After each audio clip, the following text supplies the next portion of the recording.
여러분 안녕하십니까? 삼국지 목차를 따라가며 이야기로 풀어보는 이야기 삼국지 시간입니다. 조조가 한중을 점령을 했습니다. 한중이 점령되자 사마이가 조조에게 권합니다.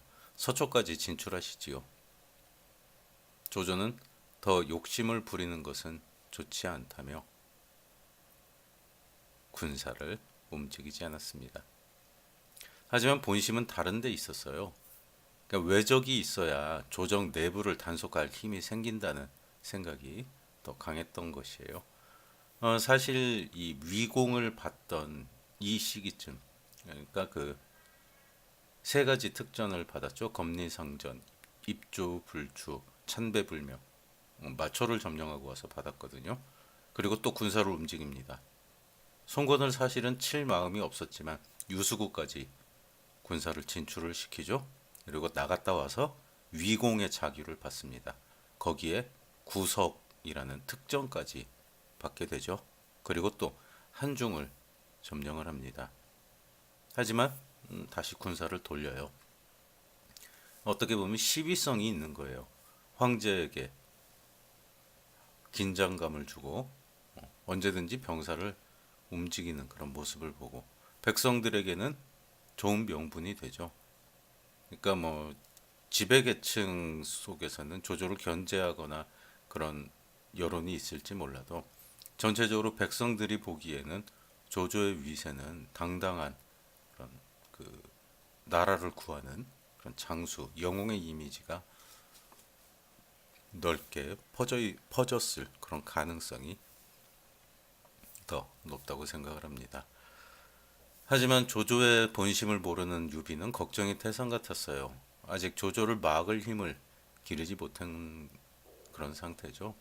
뭐 조조를 막을 힘을 기르지 못한 게 문제가 아니라 일단 익주도 완전히 안정이 된 상태는 아니었죠. 이제 막 익주를 평정을 했으니까요. 위협을 느낀 유비가 작전회의를 열었습니다. 제갈량이 계책을 하나 내놔요. 형주의 강남 세계군을 송권에게 돌려주고 다시 동맹을 강화한 다음에 송권에게 조조를 공격하게 하면 조조는 군사를 돌릴 것입니다. 이렇게 얘기를 했습니다. 그 일을 이적이라는 문관을 파견해서 논의를 하게 합니다. 내용은 그래요. 강동에서 북으로 조조를 치십시오.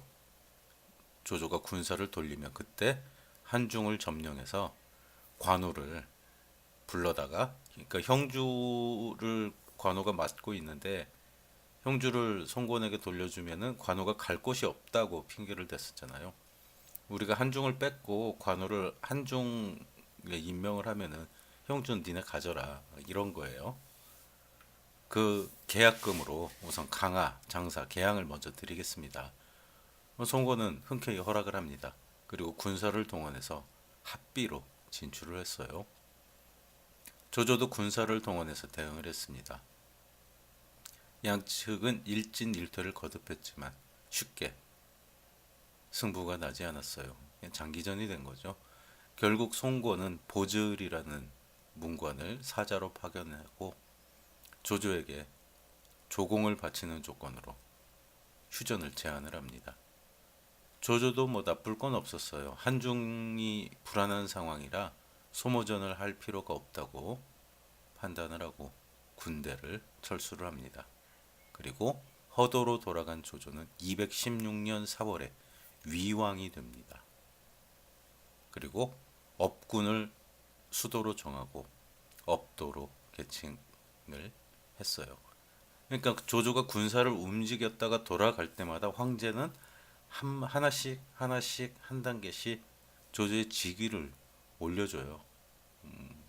그러니까 조조의 군사 행동에는 그런 배경이 있었던 것으로 그렇게 보는 것이 맞습니다.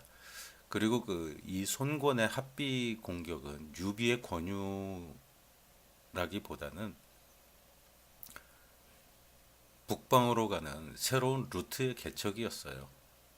원래는 그 형주를 두고 그렇게 송권과 유비가 싸운 이유는 형주가 허도와 낙양으로 갈 수 있는 가장 빠른 지름길이었습니다. 장강이 넓고 물살도 험하고 강을 건널 만한 위치가 그렇게 많지는 않았어요. 그 중에 가장 좋은 곳이 유비가 차지하고 있는 남군, 공안 이쪽이고요. 다른 쪽이 합비였습니다. 그래서 관우를 어쩌지 못하니까 송건으로서는 합비 쪽 루트를 개척을 한 거예요. 하지만 합비는 그렇게 만만한 곳이 아니었죠. 그래서 결국에는 송건이 합비를 뺏으려고 전력을 다한 전투를 벌이다가 힘에 지쳐서 조조에게 항복을 한 그런 상황이라고도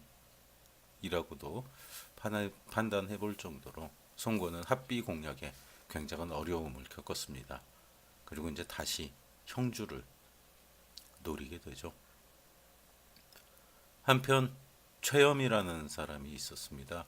조조가 위양에 책봉되는 것을 반대하는 상소를 올렸다가 관직을 뺏기고 노역형에 처해졌습니다. 그래도 최염은 기계를 잃지 않았다. 결국 최염은 죽었다. 이 굉장히 깐깐한 사람이에요. 그 공용, 최염, 당대를 이렇게 양분하던 대학자였죠.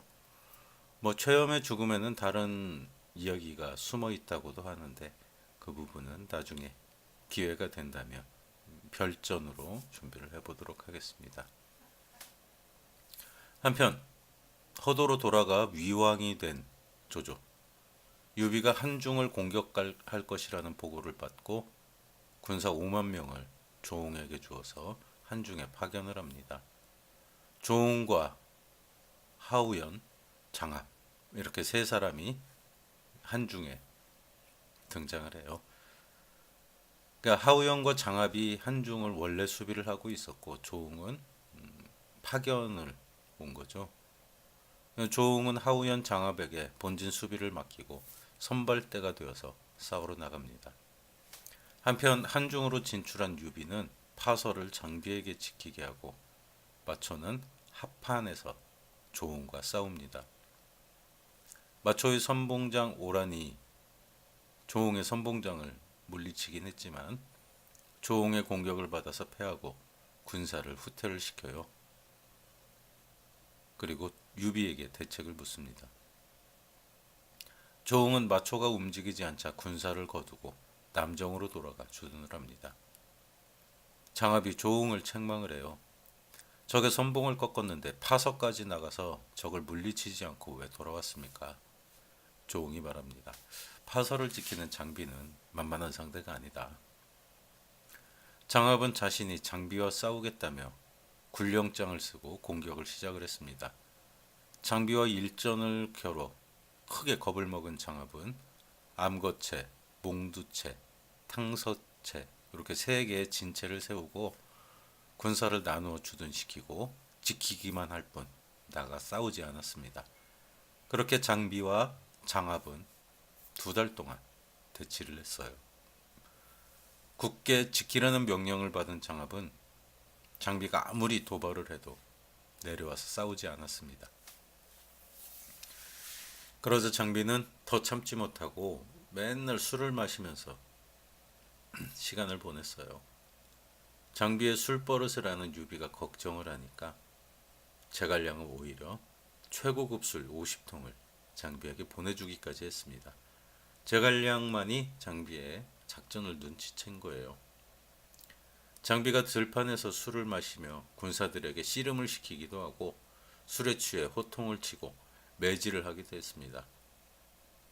장비의 군기가 흐트러진 것을 본 장합은 즉시 지키던 암거체를 비우고 장비를 공격하다가 역습을 당합니다. 다른 두 요새도 위용과 뇌동이 달려들어 빼앗았습니다.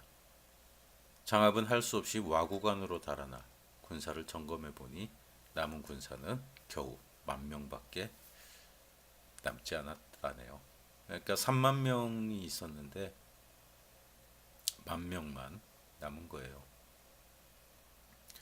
장합은 조홍이죠. 조홍은 구원을 청하러 온 장합을 꾸짖고 다시 나가 싸울 것을 독촉합니다.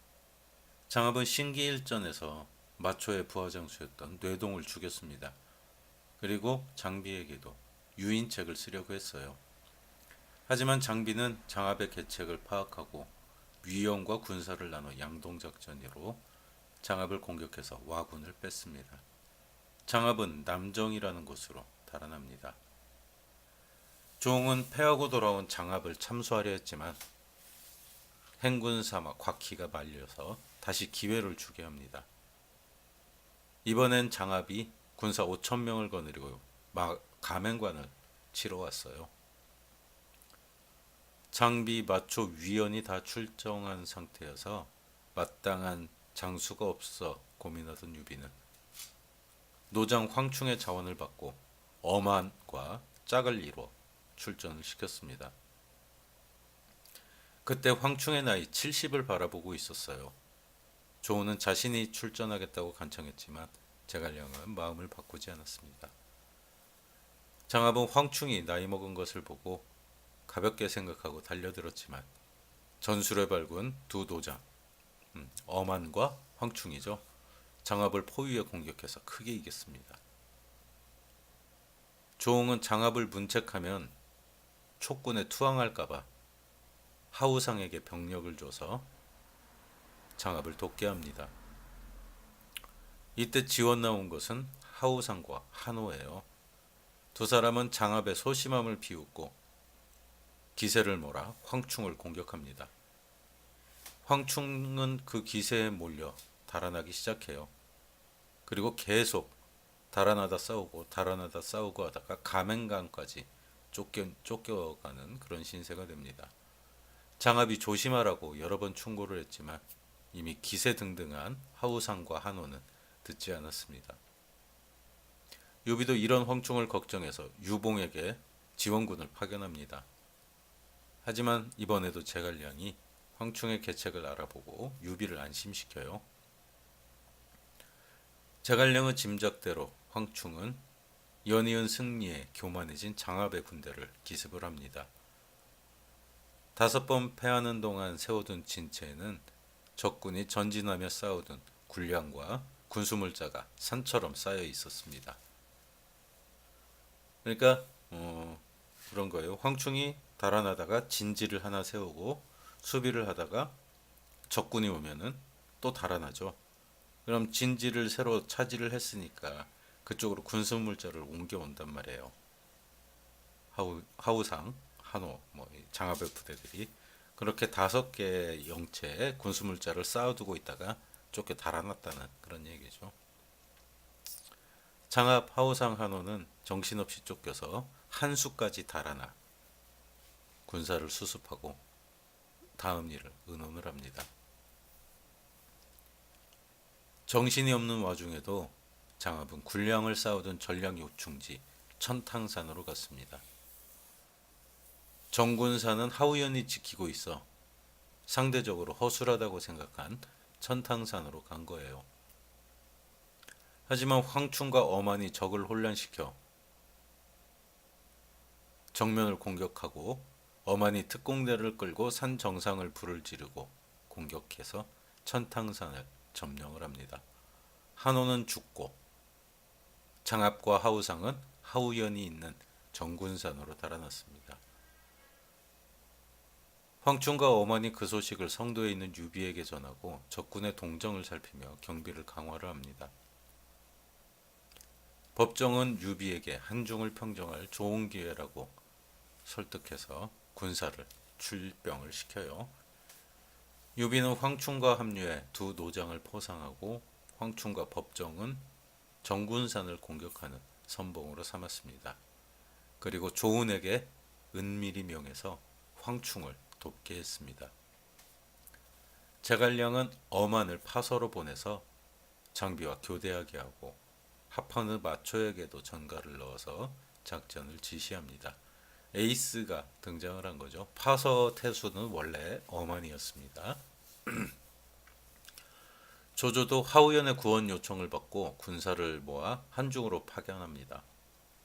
그러나 조조의 구원을 기다리며 굳게 지키기만 하는 하우연을 응원하는 편지를 보내기도 했어요. 나는 묘제의 신묘한 제주를 보고 싶다. 이 조조가 하우연에게 보낸 그런 편지입니다. 하우연의 자가 묘제예요. 신묘한 제주.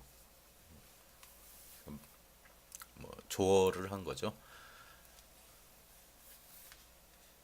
하우연은 조조에게 온 편지를 부하장수들에게 보이고 용기를 내서 황충과 싸울 작전을 세웁니다. 그리고 하우상을 출전시켰다가 유인작전으로 황충의 부장 진식을 사로잡습니다. 그러나 황충의 기세는 꺾이지 않았어요. 황충은 군중에 가지고 있는 값진 재물을 상으로 내걸고 특공대를 선발을 합니다. 그리고 정군선으로 향하는 곳곳에 임시로 진지를 세우면서 조금씩 전진을 했습니다. 야금야금 전진해 오는 적군에게 신경이 거슬린 하우연은 하우상을 보내 싸우게 했습니다. 하지만 하우상은 포로로 잡히고 맙니다. 다음날 양측은 서로 황충의 부장 진식과 하우상을 교환하기로 했습니다. 양군이 대치하고 진식과 하우상은 서로 진영을 향해 달렸습니다. 진식은 무사히 돌아왔지만 하우상은 황충이 쏜 화살에 죽었습니다. 그리고 양쪽 군사는 그곳에서 다시 한판 싸움을 합니다. 하우연이 군사를 먼저 철수를 시켜요.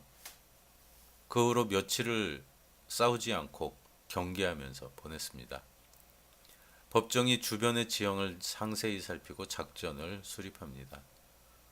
정군산 서쪽에는 높은 봉우리가 있었어요. 산세가 험해서 오르기는 힘들지만 점령하면 지키기 또한 쉬운 봉우리였고 주변의 지형을 모두 굽어볼 수 있었습니다. 그런데 하우연은 그 봉우리에 약간의 병사만을 주둔시키고 있었어요. 법정은 우선 그 봉우리를 기습해 점령을 합니다. 그리고 군사를 주둔시키고 백기와 홍기를 들고 정상으로 올라갔습니다. 황충은 미리 약속한 대로 중턱에 진을 치고 하우연을 약올립니다.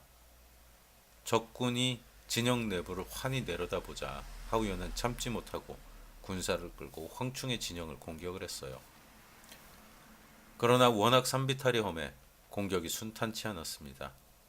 한참 공격하던 하우연의 군사들은 점점 지치고 아래서 대기하고 있던 후방의 군사들도 마음이 풀어져서 군기가 흐트러졌어요. 산 정상에서 적진을 살펴보던 법정이 백기를 뽑고 홍기를 흔들기 시작합니다. 달려가 공격하라는 신호였어요. 황충도 순식간에 북과 나팔을 울리며 적진으로 달려듭니다. 그리고 그 와중에 하우연도 죽고 말아요. 일전에 조조가 관로라는 점쟁이를 불러 점을 친 적이 있었습니다. 관로는 허창에 불이 날 것과 정군산에서 장수 하나를 잃는다는 예언을 했는데요. 그 장수가 바로 하우연이었습니다. 219년이었어요. 그리고 그보다 한 해 앞선 218년에는 관로의 예언대로 경기, 기미, 길본 이 세 사람이 주축이 돼서 조조의 주요 인사들이 허창을 비운 틈을 노려 반란을 일으켰다가 미리 준비한 하우돈에게 진압당해 참수를 당하는 일도 일어났고요. 그때 허창에 큰 불이 일어났던 적이 있습니다. 이건 하나의 에피소드죠.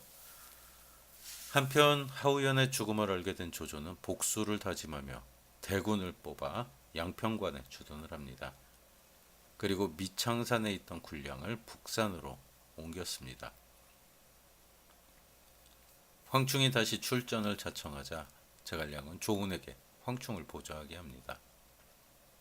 두 장수는 서로 협력해서 북산에 있던 조조의 군량을 불태우고 무사히 귀환을 합니다.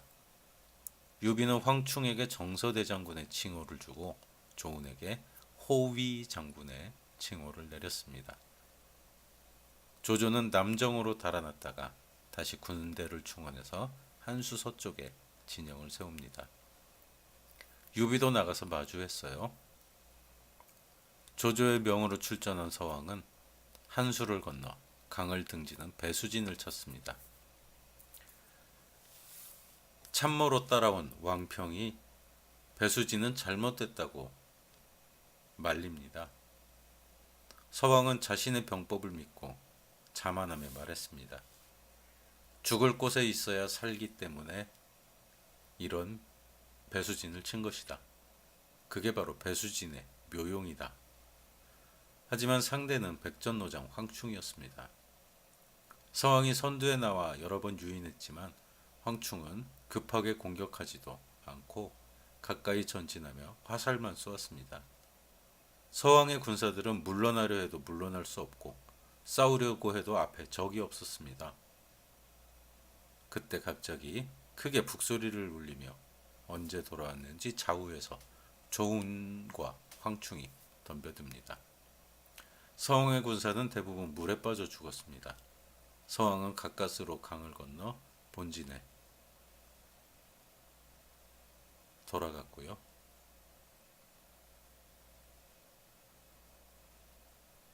자신을 깔봤던 왕평을 홧김에 죽이려고 합니다.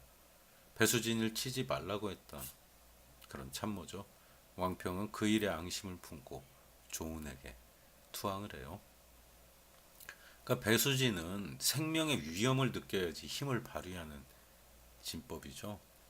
근데 뭐 급하게 앞에서 공격을 안 하니까 계속 불안감만 쌓이는 거죠. 공격하면 죽을 텐데. 근데 공격은 안 오고 뒤로 달아날 곳이 없다는 것은 알고 그런 심리를 이용한 공격이었다고 보여지네요.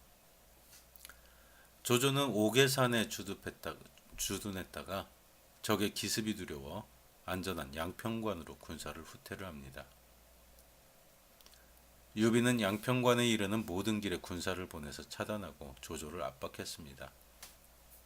조조는 다시 야곡으로 철수를 합니다.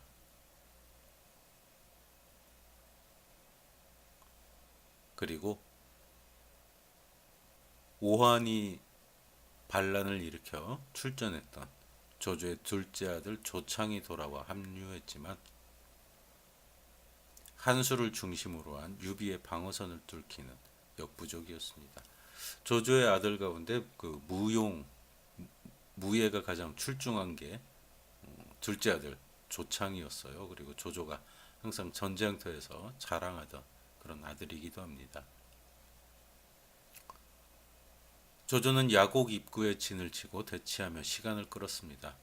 공격하자니 어렵고 물러나자니 자존심이 상하고 저녁 식사를 하며 골똘히 생각에 잠긴 조조의 군막으로 하우돈이 들어와서 그날 밤 사용할 암호를 물어봅니다. 조조는 아무 생각 없이 이야기를 해요. 게륵. 마침 삶은 닭을 먹고 있던 조조가 닭갈비를 들고 고심하며 한 말이었습니다.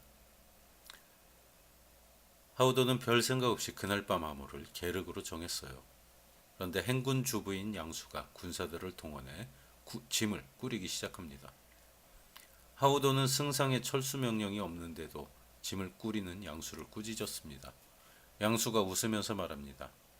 닭갈비는 먹으려고 하면 먹을 것이 없고 버리려면 아까운 것이지요. 마치 지금 이 한중처럼 말입니다. 아마 곧 철수 명령이 있을 겁니다. 이 말이 조조의 귀에 들어갔습니다. 조조는 크게 노해서 군중의 사기를 떨어뜨렸다는 죄목으로 양수를 참합니다. 그러나 양수가 조조의 미움을 받아 죽은 것은 맞지만 이때는 아니었습니다.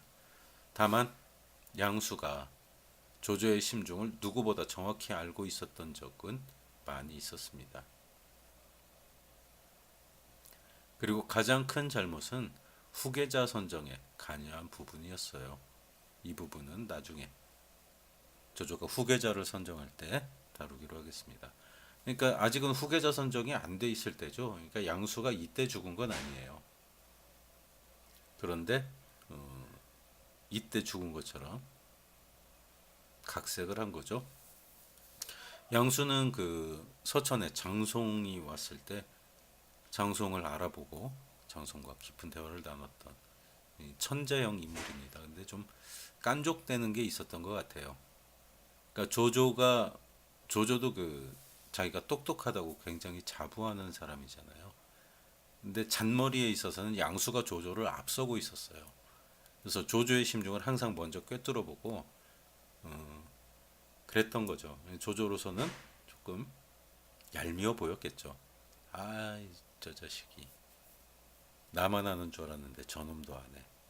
이런. 하여간 양수는 이때 죽은 게 아닙니다. 하지만 게륵이라는 고사는 이때 탄생을 하게 되죠.